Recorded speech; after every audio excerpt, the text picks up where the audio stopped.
नमस्कार, स्वागत है आप सबका इस खास बुलेटिन में और मैं हूं आपके साथ शिपवन शर्मा। तो चलिए शुरुआत करते हैं बुलेटिन की। उत्तराखंड बार काउंसिल के सदस्यों और देहरादून समेत विभिन्न बार एसोसिएशन द्वारा रजिस्ट्री की नई ऑनलाइन प्रक्रिया का अधिवक्ताओं द्वारा कुछ दिनों से विरोध किए जाने के चलते रजिस्ट्री का कार्य यहां पर बंद चल रहा था। इस पर बीते दिन उत्तराखंड बार काउंसिल के सदस्यों समेत देहरादून बार एसोसिएशन के साथ ही विभिन्न बार एसोसिएशन द्वारा मुख्यमंत्री से भेंट कर उन्हें ज्ञापन सौंपा गया और इस दौरान उत्तराखंड बार काउंसिल के वरिष्ठ सदस्य चंद्रशेखर तिवारी द्वारा बताया गया कि ऑनलाइन पंजीकरण प्रक्रिया के चलते जिसमें कि अधिवक्ता प्रभावित हो रहे हैं, जिस पर कि मुख्यमंत्री ने अधिवक्ताओं के हितों को संरक्षण देने की बात कही है और साथ ही इसके बाद जो रजिस्ट्री प्रक्रिया रोक दी गई थी उन्हें अब सुचारू कर दिया गया है। वहीं पर बार एसोसिएशन देहरादून के अध्यक्ष राजीव शर्मा ने बताया कि नई ऑनलाइन प्रक्रिया में जो सर्विस प्रोवाइडर था उसे हटाकर अब पंजीकृत अधिवक्ता किया जाएगा, जिससे कि प्रदेश के करीब 30,000 अधिवक्ता प्रभावित हो रहे थे। जो ऑनलाइन रजिस्ट्री हो रही है उसमें अधिवक्ताओं की जो भूमिका थी उसको संदिग्ध माना जा रहा था। तो उस समस्या में एक हमने ज्ञापन तैयार किया था जिसमें हमने माननीय मुख्यमंत्री जी से समय मांगा।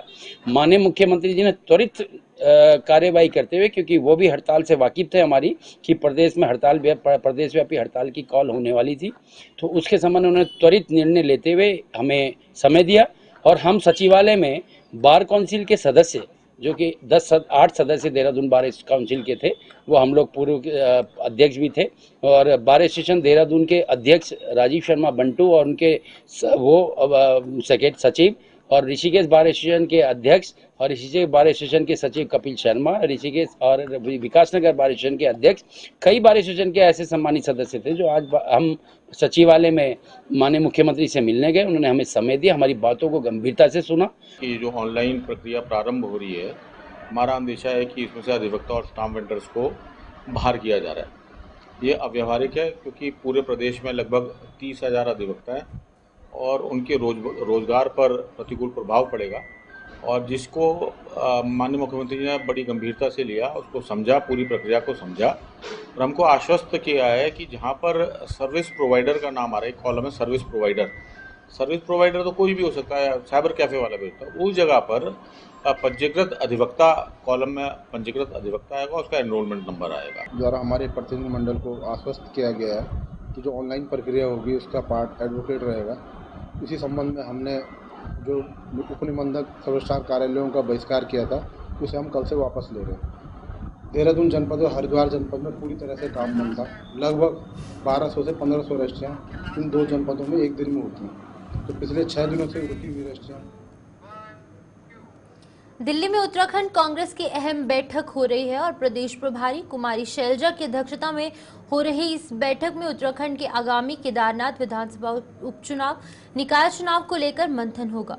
वहीं पर कांग्रेस की बैठक पर भाजपा के प्रदेश प्रवक्ता नवीन ठाकुर का कहना है कि कांग्रेस दिल्ली में बैठक करे, भाजपा की तैयारी उत्तराखंड में है।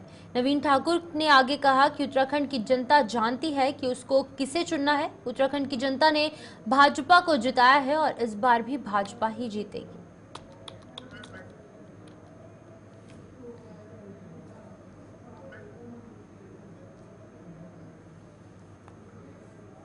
की जनता जानती है किसे चुनना है। उत्तराखंड की जनता ने 2014 के बाद लगातार जो है भारतीय जनता पार्टी को उत्तराखंड में, चाहे निकाय के चुनाव रहे हों, चाहे विधानसभा के चुनाव रहे हों, चाहे लोकसभा के चुनाव रहे हों, भारतीय जनता पार्टी को अपना प्यार, समर्थन और आशीर्वाद दिया है और अगले निकाय चुनाव में भी भारतीय जनता पार्टी को ही इस प्रदेश की जनता। उत्तराखंड में विधानसभा का मॉनसून सत्र जो है वो 21 अगस्त से शुरू होने जा रहा है, लेकिन मॉनसून के इस 3 दिवसीय सत्र की अवधि को लेकर विपक्ष ने सरकार पर आरोप लगाया कि सरकार जो है वो विपक्ष के सवालों से बचना चाहती है, इसीलिए सत्र को मात्र 3 दिन का रखा गया है। जिसके जवाब में विधानसभा अध्यक्ष ऋतु खंडूरी भूषण ने कहा कि क्योंकि सत्र यहाँ पर पैसे से चलता है और यदि बिजनेस होता है तो सत्र की अवधि बढ़ाई जाती है, लेकिन यदि बिजनेस नहीं होता तो सत्र की अवधि बढ़ाना जनता के साथ खिलवाड़ होगा। चीज़ें कहना चाहूँगी, हर मुद्दों को, हर चीज़ को पॉलिटिकल रूप में ना देखा जाए। सत्र लंबा होना चाहिए, छोटा होना चाहिए, ये निर्णय बिजनेस पर होता है। अगर बिजनेस है तो सत्र लंबा होगा। आप भी जानते हैं और हमारी सब जो जनता है वो भी जानती है कि जब सत्र चलता है तो टैक्स पेयर के पैसे से चलता है, उसमें पैसे लगते हैं, ऐसे ही नहीं चलता है सत्र। और टैक्स पेयर का पैसा लगाया जाए क्योंकि हम चाहते हैं कि ये 8 दिन चले। बिजनेस अगर होगा तो 8 दिन क्या 8 महीने चले, लेकिन द प्रॉब्लम इज कि बिजनेस होना चाहिए। बिजनेस अगर नहीं है और मैं कहूँ कि नहीं सत्र चलता रहे तो ये जनता के साथ। भाजपा आजादी का महापर्व को यहां पर हर घर तिरंगा अभियान के साथ इस बार भी व्यापक स्वरूप के तौर पर मनाने जा रही है। बता दें कि इस राष्ट्रीय अभियान की तैयारी को लेकर प्रदेश मुख्यालय से आयोजित इस वर्चुअल बैठक में कार्यक्रम की रूपरेखा को अंतिम रूप दिया गया। प्रदेश मीडिया प्रभारी मनवीर सिंह चौहान ने कहा कि देश की अखंडता और साथ ही साथ देशभक्ति की भावना को अधिक ताकत देने के उद्देश्य से प्रधानमंत्री नरेंद्र मोदी ने ये कार्यक्रम देशवासियों को दिया है। पिछले 3 वर्षों से जारी इस राष्ट्रव्यापी अभियान को हमें इस बार भी 13, 14 और साथ ही साथ 15 अगस्त को बूथ स्तर पर मानना है। इस संबंध में सभी जिलों से 3-3 लोगों को संयोजक और सह संयोजक की जिम्मेदारी दी गई, जिससे कि आगे मंडल स्तर तक इस अभियान के लिए टोलियों का गठन किया जाना है। बता दें कि युवा मोर्चा को विशेष रूप से इस अभियान के तहत विधानसभा स्तर पर तिरंगा यात्रा का आयोजन करना है, जिसमें कि बाइक रैली, स्कूटी रैली या पद यात्रा आदि के कार्यक्रम किए जाएंगे।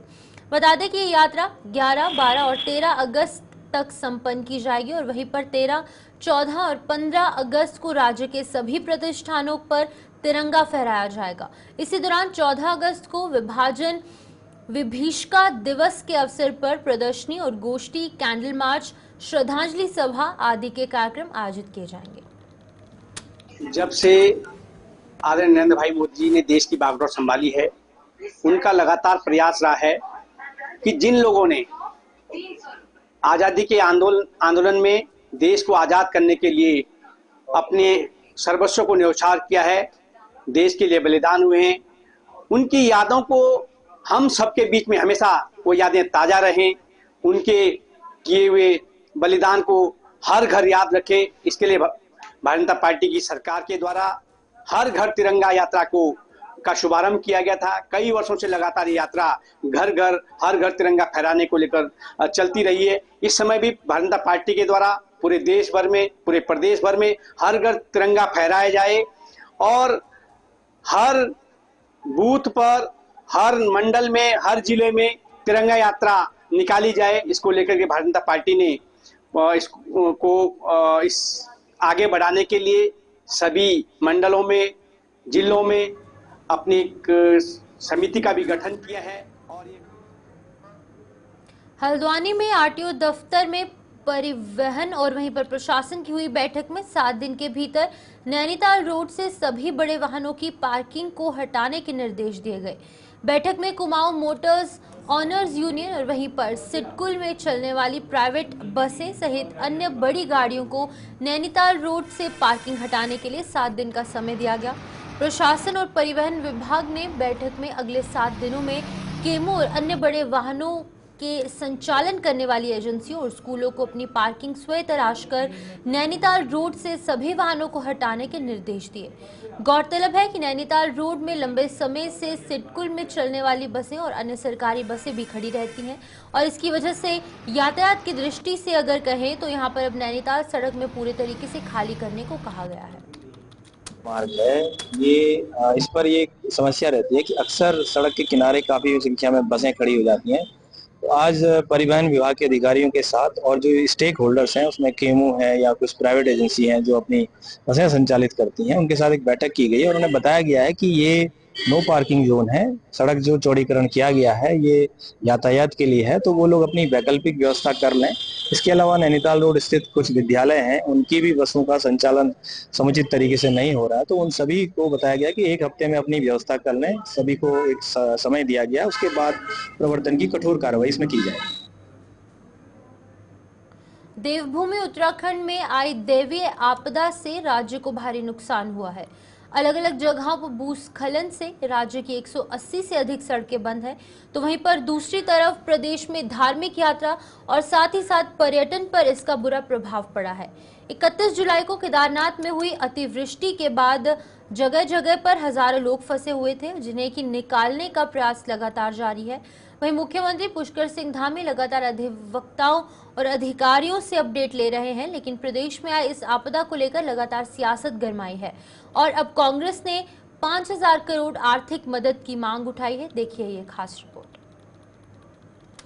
निश्चित रूप से देखिए, दैवीय आपदा से इस प्रदेश को लगभग हमारे अनुसार 5000 करोड़ से ज़्यादा का नुकसान हुआ। 500 से ज़्यादा सड़कें आज भी बंद पड़ी हैं, विद्यालयों के भवन गिर गए हैं, जीआईसी हैं, प्राथमिक विद्यालय हैं, जूनियर हाई स्कूल हैं, तमाम जगह जगह पर बिजली की लाइनें ध्वस्त हो गई हैं, पेयजल लाइनें अस्त व्यस्त हैं, सारी उखड़ गई हैं, जगह जगह दैवीय आपदा से नुकसान हुआ है।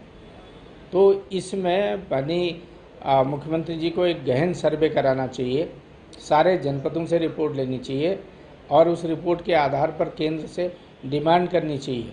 वैसे भी केंद्र सरकार को प्रति वर्ष हमको दैवीय आपदा के लिए अलग फंड देना चाहिए, बजट में इसका एलोकेशन होना चाहिए।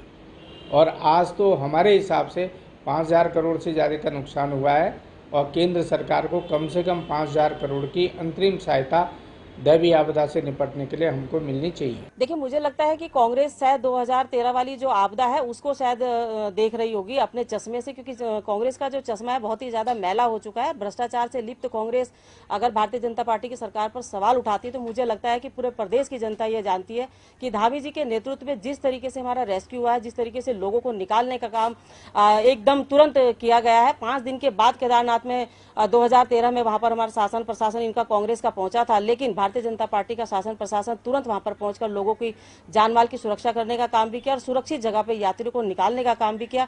तो मुझे लगता है कि धामी जी की जो सरकार है वो बहुत बेहतर काम कर रही है और हम धन्यवाद भी करते हैं धामी जी का कि जिन्होंने बहुत जल्दी सभी को निकालने का काम किया, वहां पर खाद्य सामग्री से लेके पानी तक लोगों को पहुंचाने का काम किया। और अब दूसरा जो हमारी प्राथमिकता है वह है वहां पर सड़क को दुरुस्त करने की और यात्रा को सुचारू रूप से एक बार। बार एसोसिएशन के सभी एडवोकेट 11 दिन से वर्चुअल रजिस्ट्री के विरोध में हड़ताल पर चले गए थे। वहीं पर बार एसोसिएशन देहरादून के पदाधिकारियों ने मुख्यमंत्री पुष्कर सिंह धामी से इस संबंध में वार्ता की और उनसे मिले और साथ ही साथ जनहित में वर्चुअल रजिस्ट्री के होने वाले नुकसानों के बारे में उन्हें अवगत करवाया। वहीं पर मुख्यमंत्री पुष्कर सिंह धामी ने इस पर कहा कि जनहित को ध्यान में रखते हुए वर्चुअल रजिस्ट्री से संशोधन किया जाएगा, जिसको लेकर कि सभी वकीलों ने हड़ताल खत्म कर दी है और अपने अपने कार्यों पर लौट चुके हैं। हड़ताल थी जो वर्चुअल रजिस्ट्री आनंद में लागू की जा रही थी, उससे जो है धोखाधड़ी होने की बहुत ज़्यादा संभावनाएं थी। क्या आश्वासन मिला आपको? मुख्यमंत्री जी ने आश्वासन दिया है कि जो इसमें धोखाधड़ी है उनको रोकने हेतु प्रावधान किया जाएगा और जनता का और अधिवक्ताओं का हित इसमें निहित किया जाएगा। साथ ही साथ मेरा भी माननीय मुख्यमंत्री जी से अनुरोध है कि इसमें एक नेशनल लेवल पर संपत्ति रजिस्टर बनाया जाए जिसमें हर व्यक्ति की प्रॉपर्टी की डिटेल हो, जिससे कि धोखाधड़ी होने की संभावनाएं कम होंगी। देहरादून बार एसोसिएशन के सभी सम्मानित अध्यक्ष सचिव और सम्मानित बार काउंसिल के जितने मेम्बरान हमारे वो सभी कल शाम 5:30 बजे के करीब माननीय मुख्यमंत्री महोदय से उनके कार्यालय में मिले। माननीय मुख्यमंत्री महोदय को सभी जो रजिस्ट्री ई स्टाम्प वो आपका जो वर्चुअल रजिस्ट्री के बारे में सब चीज़ें बताएगी। तो माननीय मुख्यमंत्री ने आश्वासन दिया कि आप लोग हड़ताल खत्म कीजिए और मैं इसके बारे में आपको जल्दी ही उन्होंने आश्वासन दिया कि ऐसा कुछ भी अधिवक्ताओं से ऐसा कुछ भी नहीं होगा। हमारे माननीय देहरादून के अध्यक्ष महोदय ने कहा कि जो फॉर्मेट भेजा गया क्या कहते हैं आपका रजिस्ट्री स्टाम्प के द्वारा, उसमें अधिवक्ता का कहीं रोल नहीं है, उसमें सिर्फ सर्विस प्रोवाइडर वर्ड लिखा हुआ है। तो माननीय मुख्यमंत्री ने कहा कि इस पर अधिवक्ता को छोड़ा जाएगा। रुड़की में एआरटीओ कार्यालय में टीटीओ के साथ हंगामा करने और तोड़फोड़ करने के मामले में पुलिस ने एक्शन लिया है। बता दें कि मामले में 14 नामजद और दर्जनों लोगों के खिलाफ मुकदमा दर्ज किया गया। वहीं पुलिस ने इस मामले में किसान यूनियन तोमर के 5 लोगों को गिरफ्तार कर न्यायालय के समक्ष पेश किया। बता दें कि बीते दिन 6 अगस्त मंगलवार के दिन यहां पर भाकियू किसान यूनियन तोमर गुट के नेता भारी संख्या में इकट्ठा होकर बेलड़ा गांव स्थित हरिद्वार दिल्ली हाईवे पर धरना प्रदर्शन के लिए एआरटीओ कार्यालय पहुंचे थे, जहां पर उनके द्वारा नारेबाजी करते हुए किसान नेताओं ने टीटीओ अनिल नेगी को पकड़ लिया। उसके साथ ही खींचातानी करते हुए अपने साथ ले जाने की कोशिश की गई। वहीं पर मामले की सूचना मिलने के बाद रुड़की सिविल लाइन कोतवाली पुलिस मौके पर पहुंची और पुलिस ने 5 आरोपियों को न्यायालय के समक्ष पेश कर दिया। वहीं पुलिस अब अन्य आरोपियों की तलाश में जुट गई है। कल ARTO रुड़की ऑफिस पर जो घटनाक्रम घटित हुआ उसके संबंध में पीड़िता की लिखित तहरीर पर सभी संबंधित जिनमें 16 नामजद एवं अन्य अज्ञात हैं के विरुद्ध सुसंगत धाराओं में अभियोग पंजीकृत किया गया है और उसमें 5 लोगों की गिरफ्तारी की गई है और जिन्हें न्यायालय। बताते चले आपको कि यहां पर रुद्रप्रयाग टेम्पो ट्रैवलर हादसे में परिवहन विभाग के 4 कर्मचारियों पर निलंबन की कार्रवाई की गई, जिसको लेकर पूरे उत्तराखंड में परिवहन मिनिस्ट्रियल संघ के कर्मचारी RTO कार्यालय के बाहर हड़ताल कर रहे हैं। वहीं पर RTO कार्यालय विकास नगर में आने वाले लोगों को भारी दिक्कतों का सामना भी करना पड़ रहा है। बताते चले कि यहां पर उत्तराखंड मिनिस्ट्रियल परिवहन कर्मचारी संघ की हड़ताल कई दिनों से चल रही है और उनका कहना है कि जब तक निलंबन किए गए कर्मचारियों को बहाल नहीं किया जाता तब तक उनकी हड़ताल जारी रहेगी। धरने का जो मुख्य कारण है वो हमारे कुछ साथियों का निलंबन है, जो कि आप कह सकते हो कि बिना कुछ करे उनको निलंबन की सज़ा दी गई है। हमारे साथी हैं जो यात्रा चेक पोस्ट पे काम कर रहे थे, गाड़ी आपकी रुद्रप्रयाग में घिरी और गाड़ी दिल्ली से चली रुद्रप्रयाग तक पहुंची, बीच में कई स्थानों से गुजरी। रात भर वो ड्राइवर, जो जैसे कि रिपोर्ट में बोला गया है कि रात भर ड्राइवर गाड़ी चलाता रहा और दुर्घटना की जब रिपोर्ट आई तो उसमें कहीं भी किसी भी परिवहन कार्मिक की कोई भी गलती का जिक्र नहीं है। यहाँ तक कि पूरे परिवहन विभाग की कोई गलती नहीं है उसमें, लेकिन फिर भी हमारे ही साथियों को जो है उसमें बलि का बकरा बनाया गया। उसमें हमारे मिनिस्टर साथी भी हैं, प्रवर्तन साथी भी हैं। अगर वो जब तक निलंबन वापस नहीं लेता है तब तक तो हम इसी तरह बैठे रहेंगे, क्योंकि अपने साथियों के हक में पूरा परिवहन विभाग इस समय खड़ा है और जब तक अब हमारी मांगे नहीं मानी जाएंगी तब तक हम बैठे रहेंगे। सर, मैं 2 दिन से यहाँ घूम रहा हूँ। यहाँ पे मेरा लाइसेंस का काम नहीं हो पा रहा है क्योंकि मैं बहुत दूर से आ रहा हूँ। काम क्यों नहीं हो पा रहा है? कारण? क्योंकि ये हड़ताल लगी है जी, अभी भी आ रहा है हड़ताल है क्योंकि मेरी परसों लास्ट डेट है और मेरा काम नहीं हो पा रहा है। अगर लास्ट डेट खत्म हो जाएगी तो फिर मुझे दिक्कत आ जाएगी। आपने किसी अधिकारी से बात करी यहाँ पे? इनने बोला है कि अभी हड़ताल चल रही है यहाँ पे तो नहीं हो पाएगा। मैं ड्राइविंग लाइसेंस का टेस्ट है मेरा, उसके लिए आया हूँ। कब का टेस्ट है? मेरा आज का डेट का टेस्ट है। ठीक है। परसों हमारी लास्ट डेट है। हाँ, परसों लास्ट डेट है मेरी इसकी और ये स्ट्राइक चल रही है तो हमें दिक्कत हो रही है इस कारण। अच्छा, और इतना हम पैसा पूसे लगा रहे हैं, वो कर रहे हैं, लेकिन फिर भी हमारा काम नहीं हो पा रहा है तो दिक्कत आ रही है हड़ताल के कारण। तो आपने इनसे किसी से बात करी? ये आया, बात करी है 2 दिन से, लेकिन हो नहीं पा रहा। डोईवाला तीज का त्योहार शिव और पार्वती के बीच के संबंधों और एक दूसरे के प्रति अटूट समर्पण का प्रतीक है और ऐसे में जब भारतीय महिलाएं तीज के दौरान अपना आशीर्वाद लेती हैं उनका, तो वो ऐसा एक मजबूत विवाह और अच्छे पति की प्राप्ति के साधन के रूप में करती है।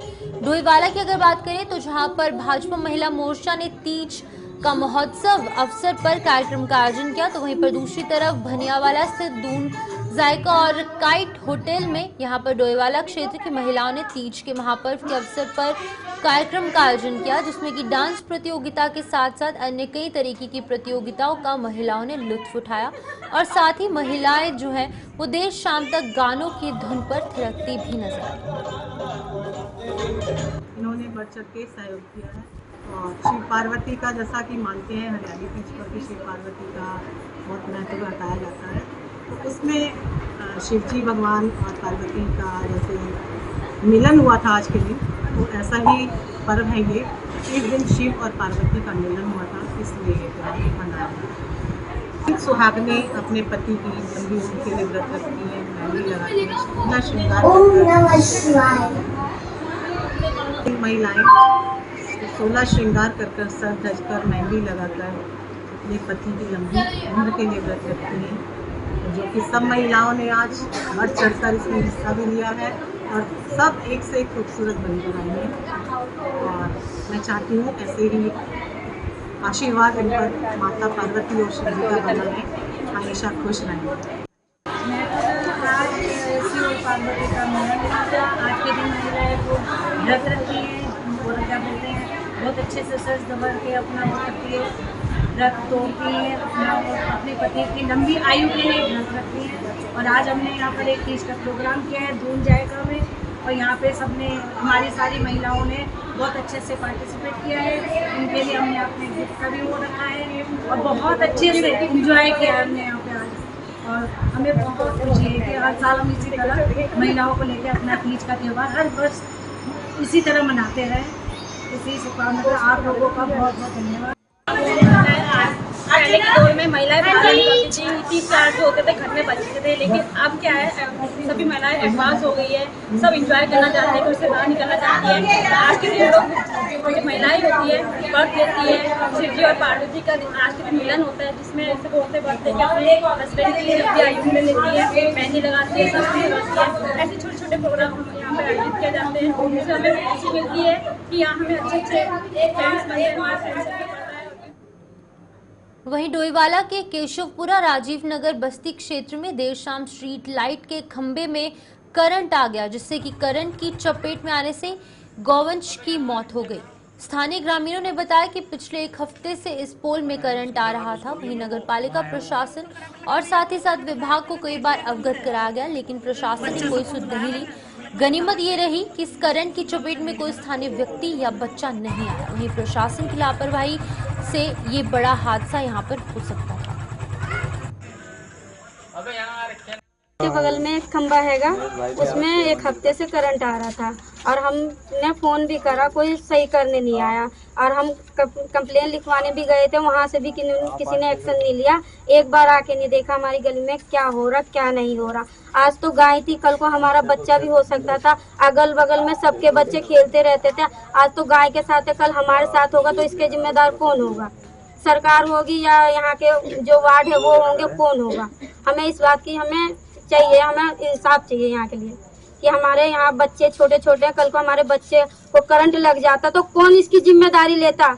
यहाँ के नगर निगम वाले जिम्मेदारी लेते इस चीज की? नहीं ना लेते तो यहाँ आके वही तो बिजली वाले तो दुनिया भर का बिजली तो भेज देते, मगर एक बार आके नहीं देखते कि क्या हो रहा क्या नहीं हो रहा। मैं बस भारी भारी बिल आता है एक महीने में, जो पहले 2 महीने में आता था अब 1 महीने में आता, उसके लिए तो फट लेने आ जाते, 1 रुपया कम नहीं लेते बिजली वाले। और जब यहाँ खंबे में करंट आ रहा क्यों नहीं आए यहाँ पर देखने के लिए?